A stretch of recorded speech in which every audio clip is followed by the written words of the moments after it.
flickering in and out of existence, sometimes only for a split second, sometimes longer, but always transient. They leave only questions in their wake. What are their intentions? Where do they come from? Why do they appear? Who, or what, are the shadow people? Have you ever felt as if you're being watched? Perhaps you are reading a book. Perhaps you are in the middle of some household chore, maybe you are even sitting watching a video on YouTube, when all of a sudden, this unshakable feeling comes over you. The hairs on the back of your neck stand on end. It feels as if someone else is in the room, even though you are alone. Then out of the corner of your eye, you see a movement. Only fleeting. A shadow in your peripheral vision, it was right there. But when you turn your head to look, it's gone. Or what if you're lying in bed when this feeling comes over you? You feel a cold chill, you look over the top of your duvet, and sure enough, there is a dark figure standing at the end of your bed. In your wide-eyed terror, you manage to blink in an attempt to clear your eyes, and when you open them again, the figure is gone. If you have experienced something similar to this, then you are not alone. It is a phenomenon experienced by millions of people all over the world, regardless of age, race, religion, or culture. It knows no prejudice, no preference, no borders.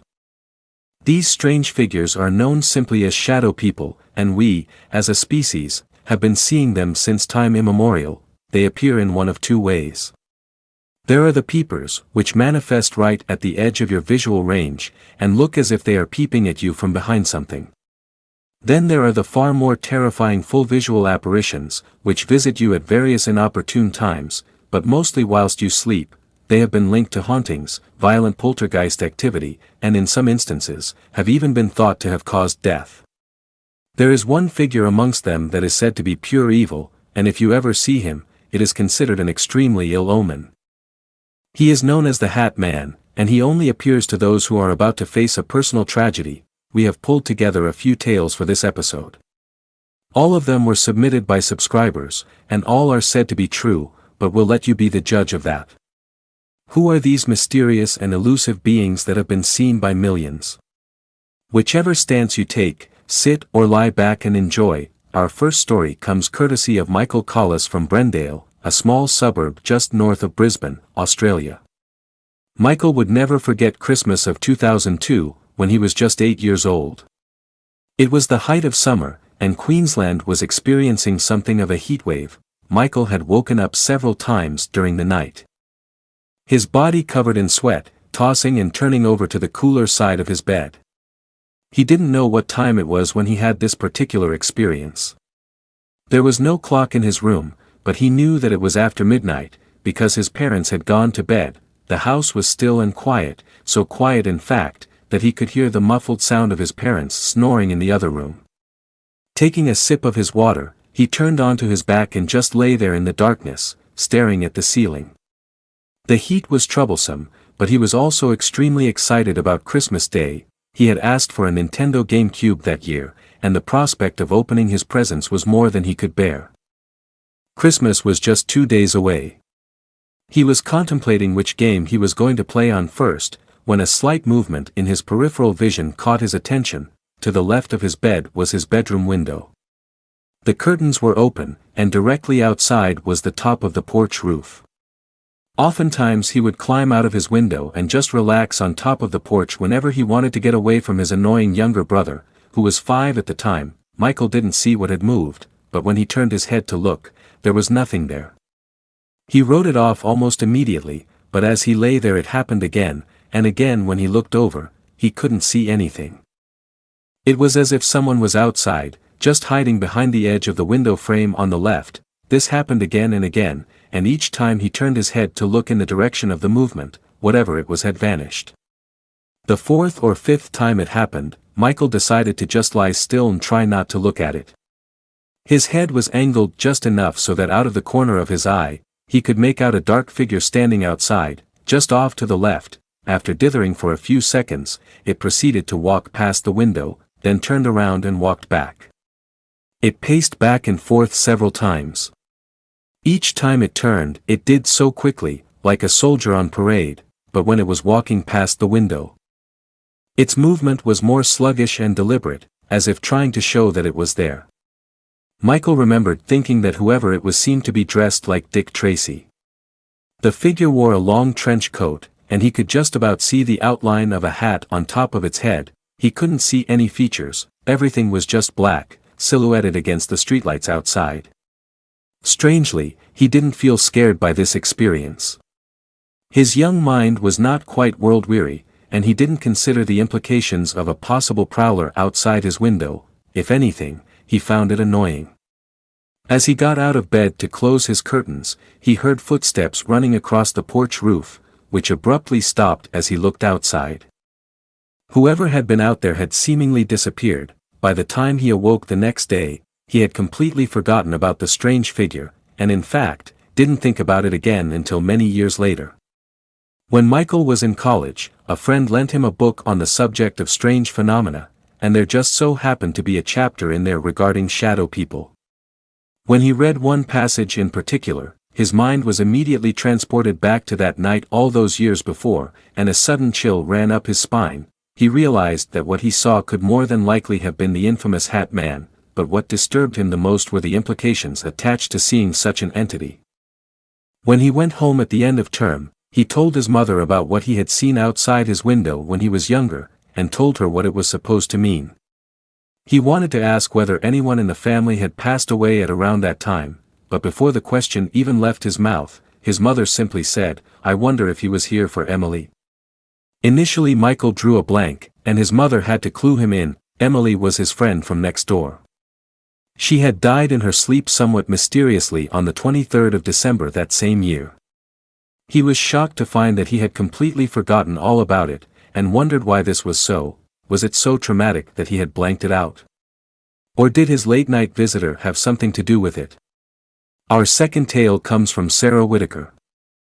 Sarah submitted the following story regarding her grandparents, Albert and Susan Putney, who were from Cranbrook in Kent, England.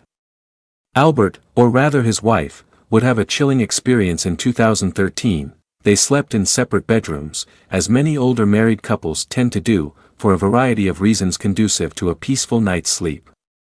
One morning, Susan got up in the early hours to answer a call of nature. On her way, she passed her husband's room and could hear him snoring, as he always did. This was one of the main reasons they had taken to sleeping in separate rooms. It was also the reason why, on the way back from the bathroom, she stopped at his door and listened. It had gone awfully quiet. Albert had always suffered with sleep apnea, and she wondered if he might have stopped breathing in his sleep. It is, after all, a potentially dangerous disorder, which can be fatal in extreme circumstances. Putting her ear to the door, she was horrified to hear the sound of her husband choking. It was almost inaudible behind the solid oak panel, but there was no mistaking it. She immediately opened the door, ready to rush over to Albert. Instead, she just stood still, frozen in place. She would be in floods of tears when she related this tale to her granddaughter some years later. Sarah was moved enough to believe her grandmother when she said that what she saw inside that room chilled her to her core and almost stopped her heart dead. "It had your granddad round the throat," she said. "It was just black, sitting there on his chest. No face, just this black thing. I could see the outline of a head and shoulders, but the rest of it was just a sort of mist. As I opened the door, it sort of turned to look at me, and then sunk into the bed. Vanished. Gone." Susan never told anyone else about what she had seen, not even her husband, for fear of being committed, as she had put it. Sadly, Albert passed away in April 2018. Our final story comes by way of a couple living in Cardiff, capital city of Wales in the United Kingdom. Lindsay Morton and her boyfriend Ian Jenkins had recently moved in together. They had been living in their house for only a month when weird things began to occur. At first, the activity started small. Things would go missing and reappear in odd places. They would find tins of canned food which had been placed in a cupboard suddenly stacked in weird formations, and other times they would catch a strong scent of sulfur throughout the house. Of course, they accused each other of playing pranks, but over time, they began to realize that something was not quite right. They had recently bought a golden retriever puppy, which would growl and bark at thin air, and the couple began to get an unshakable feeling that there was another presence in the house, watching them. What the presence was, they did not know, and as they described it, it wasn't something they were consciously aware of, it was just a strange feeling in the back of the mind.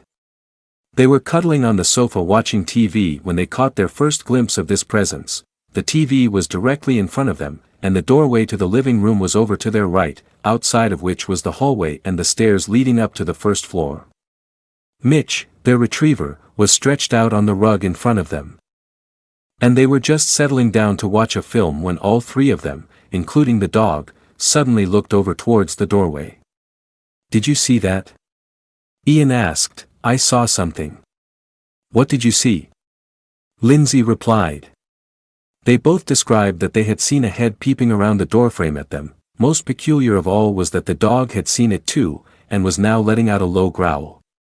Ian went out into the hallway to check, then checked all the other rooms to make sure there wasn't an intruder. Other than Mitch, they were completely alone in the house. Over the course of the night, they kept seeing this thing peeping around the door at them. Its movements were fast but jerky. Almost as if it was moving at a lower frame rate, but they never caught sight of it directly. It was always in their peripheral vision. This went on for several weeks whenever the couple watched TV. It was definitely strange, but became something of an amusement to Ian and Lindsay, who would often laugh it off and say, "Looks like our little friend is playing peekaboo again." They described it as little because judging by where the head always appeared in relation to the doorframe, it couldn't have been any taller than 4 foot. Amusement wouldn't last for long, unfortunately, as the activity in the house became more malevolent.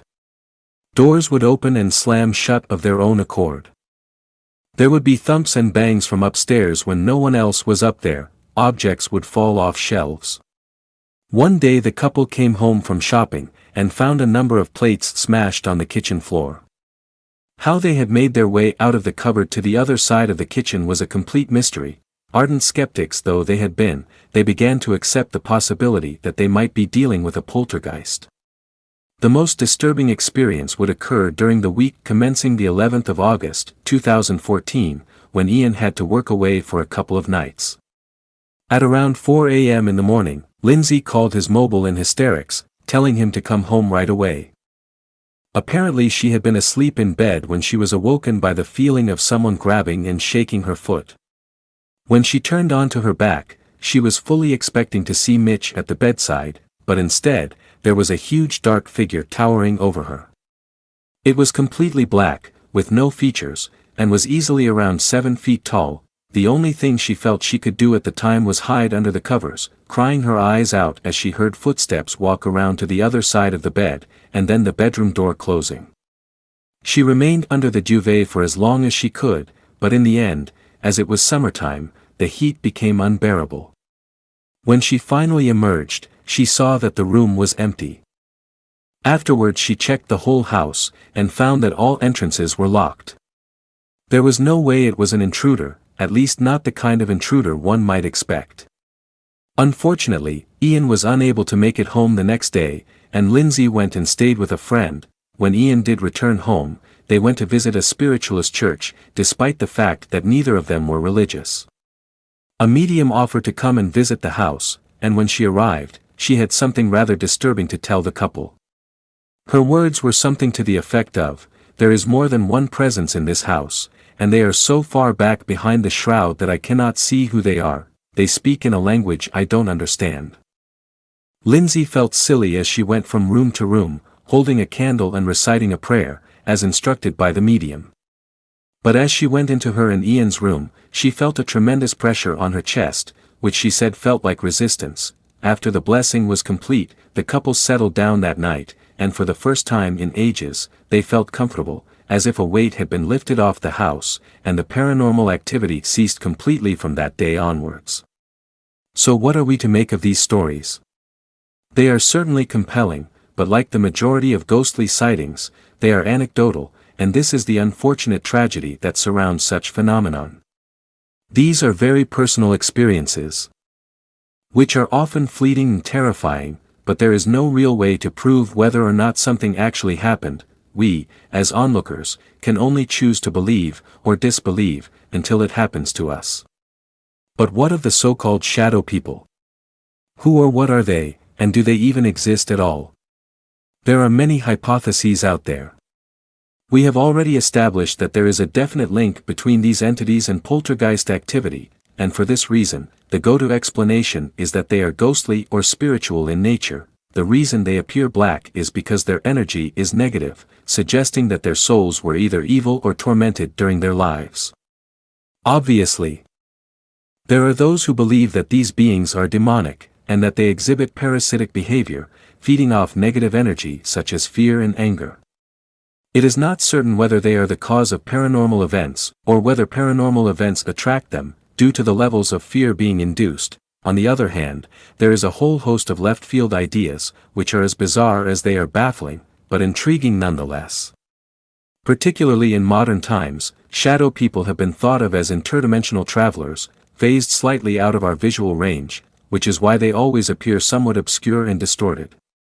They have also been linked to aliens, believe it or not. Shadow people and poltergeist activity are common occurrences in the houses of alleged alien abductees, so maybe there is something more to this idea.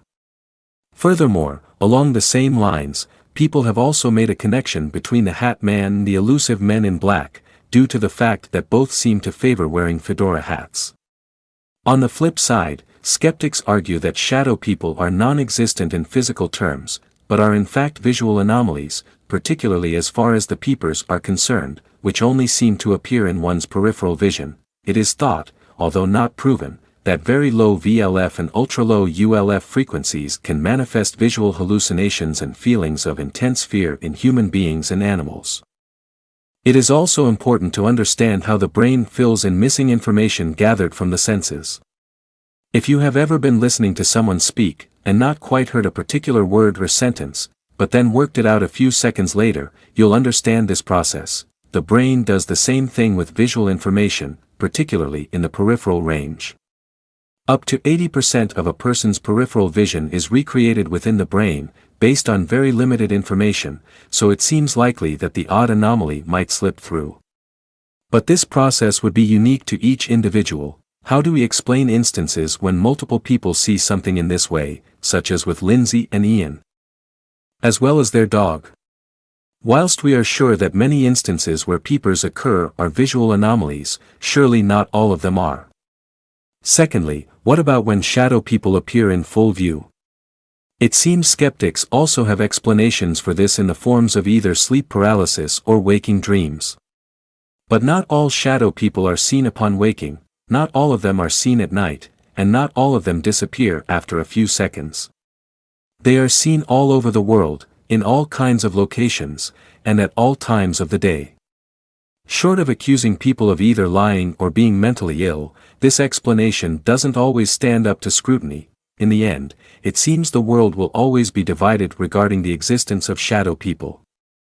Their appearances are so fleeting that photographing them or capturing them on film has proved difficult, and even when they have been recorded, the phenomenon is so easy to fake that skeptics remain unconvinced. But disproving their existence is just as difficult as proving it. These experiences are deeply personal, and the only way to know for certain is to see one for yourself. But that is not something to hope for. In fact, you should hope for the opposite. You should hope that if you wake up in the middle of the night, you don't see a terrifying dark figure standing at the bottom of your bed, watching you whilst you sleep.